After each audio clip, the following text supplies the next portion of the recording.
আসসালামু আলাইকুম। ভালো আছেন সবাই? বিসমিল্লাহির রহমানির রহিম। উপস্থিত সম্মানিত খেতাবপ্রাপ্ত বীর মুক্তিযোদ্ধা ও তাদের উত্তরাধিকারীগণ, মুক্তিযুদ্ধ বিষয়ক মন্ত্রণালয়ের উপদেষ্টা, জাতীয় নিরাপত্তা উপদেষ্টা, সেনা, নৌ ও বিমান বাহিনী প্রধানগণ, ঊর্ধ্বতন সামরিক ও অসামরিক কর্মকর্তাবৃন্দ এবং উপস্থিত শ্রোতামণ্ডলী, আসসালামু আলাইকুম।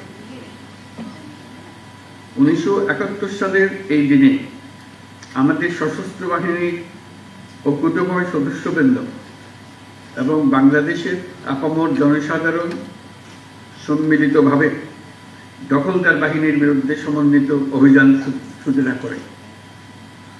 সেই ঐতিহাসিক অভিযানের ফলে আমাদের বিজয় ত্বরান্বিত হয় এবং সৈনিক জনতার অভূতপূর্ব আত্মত্যাগের ফলশ্রুতিতে আমরা স্বাধীন ও সার্বভৌম বাংলাদেশ অর্জন করি। আমি আজ গভীর শ্রদ্ধার সাথে স্মরণ করছি স্বাধীনতা যুদ্ধে শাহাদত বরণকারী সকল বীর শহীদদের এবং মহান আল্লাহর দরবারে তাদের বিদেহী আত্মার মাগফিরাত কামনা করছি।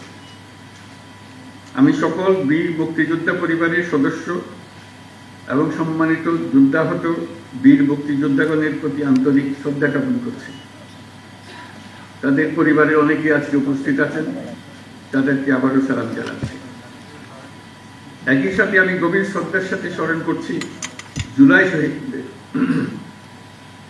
সশস্ত্র বাহিনী বিভাগের এই আয়োজনে যে সকল খেতাবপ্রাপ্ত বীর মুক্তিযোদ্ধা ও তাদের উত্তরাধিকারীগণ উপস্থিত আছেন, তাদের জন্য রইল আমার বিনীত শ্রদ্ধা।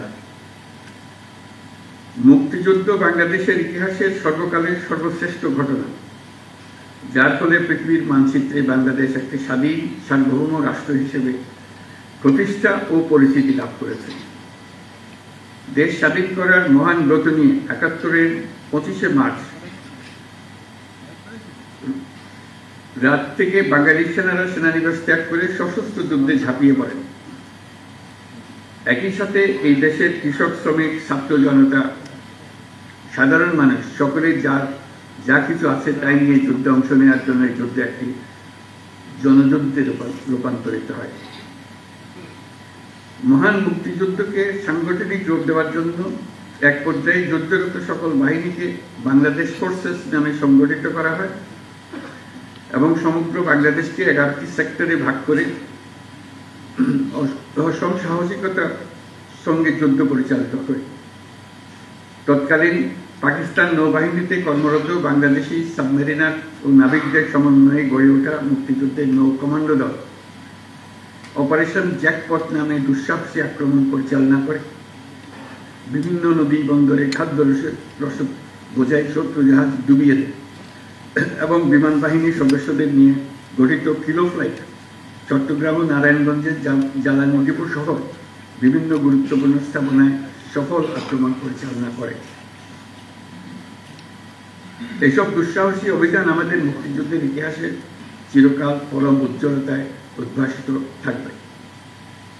মহান মুক্তিযুদ্ধে সশস্ত্র বাহিনীর অবদানকে সাধারণ মানুষের আত্মত্যাগের সঙ্গে একীভূত করার উদ্দেশ্যে প্রতি বছর 21শে নভেম্বর পালিত হয় সশস্ত্র বাহিনী দিবস। আজকে সেই দিন। এই দিনে খেতাবপ্রাপ্ত বীর মুক্তিযোদ্ধা ও তাদের উত্তরাধিকারীদের সান্নিধ্যে আসার সুযোগ পেয়ে আমরা সকলে অনুপ্রাণিত। মহান মুক্তিযুদ্ধে বীরত্বপূর্ণ অবদানের স্বীকৃতিস্বরূপ বীর মুক্তিযোদ্ধাদের কল্যাণে বিভিন্ন কার্যক্রম পরিচালিত হচ্ছে। ভবিষ্যতেও এই ধারা অব্যাহত থাকবে বলে আমি আশাবাদী। সময়ের আবর্তে অধিকাংশ বীর মুক্তিযোদ্ধা আজ বয়সের ভারে ভারাক্রান্ত। দেশের বিভিন্ন স্থানে ছড়িয়ে থাকা বীর মুক্তিযোদ্ধাদের আনুষ্ঠানিকভাবে সম্মান জানানোর জন্য সশস্ত্র বাহিনী বিভাগ, সেনা, নৌ, বিমান বাহিনী প্রতি বছর সশস্ত্র বাহিনী দিবস উদযাপনকালে যে উদ্যোগ নিচ্ছে তা নিঃসন্দেহে প্রশংসনীয়। এই জন্য আমি তাদেরকে আন্তরিক ধন্যবাদ দিচ্ছি। বৈষম্যহীন, শোষণহীন, কল্যাণময় এবং মুক্ত রাষ্ট্রের জন্য যে স্বপ্ন নিয়ে মুক্তিযোদ্ধারা দেশ স্বাধীন করেছিলেন, আমরা তাদের সেই স্বপ্ন পূরণে অঙ্গীকারবদ্ধ। আমরা এখন থেকেই বাংলাদেশকে এমনভাবে গড়তে চাই যেন দেশের জনগণের সকল ক্ষমতার উৎস হয়। বাংলাদেশ যেন বিশ্বের দরবারে একটা মানবিক ও কল্যাণকর রাষ্ট্র হিসেবে সমাদৃত হয়। প্রযুক্তি, অর্থনীতি ও সামাজিক উন্নয়নের ক্ষেত্রে উন্নত বিশ্বের সাথে তাল মিলিয়ে আমাদের এগিয়ে যেতে হবে। সেই লক্ষ্যে আমাদের তরুণ সমাজ যেন সম্পদের সীমাবদ্ধতা থাকা সত্ত্বেও মেধার ভিত্তিতে নিজ নিজ সৃজনশীলতার বিকাশ ঘটিয়ে দেশ গঠনে অবদান রাখতে পারে, আমাদের সেই পরিবেশ নিশ্চিত করতে হবে। জুলাই 2024-এ নতুন বাংলাদেশ গড়ার যে সুযোগ ছাত্র জনতার সাহস ও আত্মত্যাগের বিনিময়ে আমরা অর্জন করেছি, সেটাকে কাজে লাগিয়ে আমাদের সুন্দর সমৃদ্ধশালী ভবিষ্যৎ গড়তে হবে। বীর মুক্তিযোদ্ধা, শহীদ, আহত এবং জীবিত ছাত্র জনতার কাছে আমরা প্রতিজ্ঞাবদ্ধ থাকতে চাই যেন তাদের দেওয়া সুযোগ কাজে লাগিয়ে আমরা বাংলাদেশকে পৃথিবীর সামনে গণতান্ত্রিক উত্তরণের একটি দৃষ্টান্ত হিসেবে উপস্থাপন করতে পারি। আজকের এই দিনে খেতাবপ্রাপ্ত মুক্তিযোদ্ধা এবং তাদের উত্তরাধিকারীদের সম্মাননা প্রদানের সুযোগ তৈরি করে দেওয়ার জন্য আমি সশস্ত্র বাহিনী বিভাগ সহ সকল সংশ্লিষ্টকে আন্তরিক ধন্যবাদ জানাচ্ছি।